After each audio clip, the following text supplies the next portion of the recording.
Good morning. This is Crystal Woods with Seasons in the Vine, and it's Fresh Friday. And most recently, I transitioned out of the local church that I had been attending and serving at for the last 3 to 4 years. And in a way of parting, I left the worship team in particular, which I was directly over. Some parting words. I get very attached to people. I take very seriously any position of leadership or shepherding, and I'm just very mindful of what we bring to the table, and just being together and sharing those holy moments. And there were just so many at this church, so many beautiful things, and so leaving was really hard, super painful. Really had to trust the Lord with that, and you know why it needed to happen and what the timing of it all was, and everything. Super difficult though, because I get very attached. And when I serve, when I lead with my whole being. I don't know how to hold back. It's not in my nature. It's definitely not in my giftedness. I'm an all-in kind of person. I'm fiery, I'm passionate, I'm very loyal and committed. And so just kind of go after it with the Lord, and being able to do that, this particular church and my role as the leader over the worship team really showed me the pastoral shepherding gift that I actually have. And it revealed it to me. Like, I didn't even know that was part of who I was until I was put into that position, and the Lord just grew that up in me. And so leaving was hard, and I wanted to leave final instructions. And so I left them for that group of people, but also just felt like this is just good stuff to be reminded of myself, to live by, to have like a code, like a code of ethics or something like that. This would be like a code to live by in the kingdom, for me specifically, that the Lord revealed to me. And so I want to share that with you today. So first thing is, be a people of presence. Be a people of presence, and that would be the presence of the living God. Yahweh Elohim, the very presence of God. Be a people rooted in his presence. Be a people that stop everything at just the whisper of God. Like, at just the moment, just the tiniest little whisper of him in the room and what he might be doing. Like, we need to pause. And that was something that was so much a part of what was happening at this church that I was leading in. And there was just this desire to raise up a people that would stop everything the moment the Lord began to reveal his presence in a room. And I'm not talking about his presence that's with us all the time. I'm talking about the manifested presence of God. Like, when it's revealed, that's what manifest means. It means reveal. And so when it's revealed that he's there with us, to just stop everything and to hit pause, because who cares what we have planned? Who cares what the next song is? Who cares what the sermon was going to be about? If God is in the room, like, let's just be at full attention. Let's hit pause on everything we brought today and just receive and worship and just be with him. So be a people that stop everything at just the whisper of the Lord. Are you a person that does that? Are you a person first of his presence? Are you aware of his presence? Do you know when he's there and when he's not? And be a people that stop everything just at the whisper of the Lord. Like, it doesn't have to be a shout to get your attention, or are you sensitive enough to just the very slightest whisper you catch from him, and you're like, okay, wait a minute, God is doing something here right now, and we need to listen, and we need to honor him.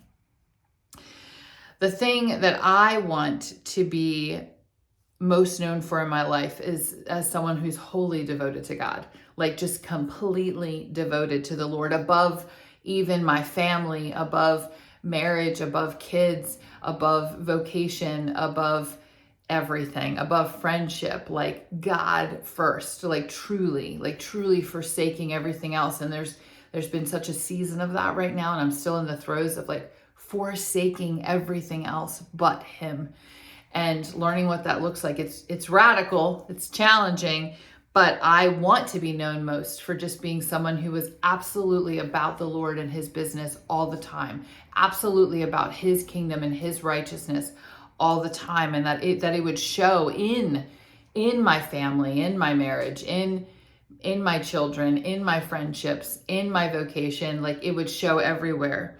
I want to be a person who's ready to wait and linger with the Lord and move wherever he leads.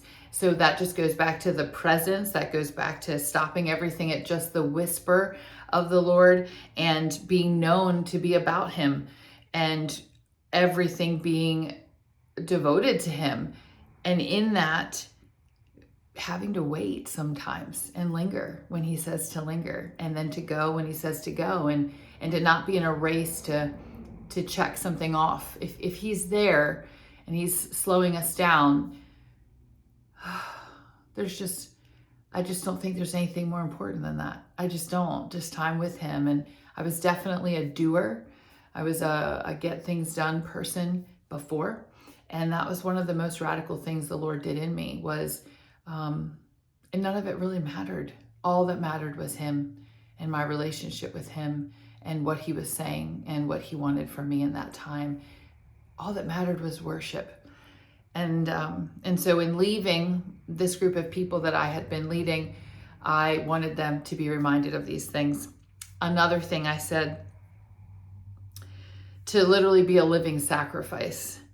And that means that whatever is revealed on a Sunday or in a session with somebody, whatever is revealed in a relationship with a friend or in any part of my life, it's just a window of the relationship that I have with him.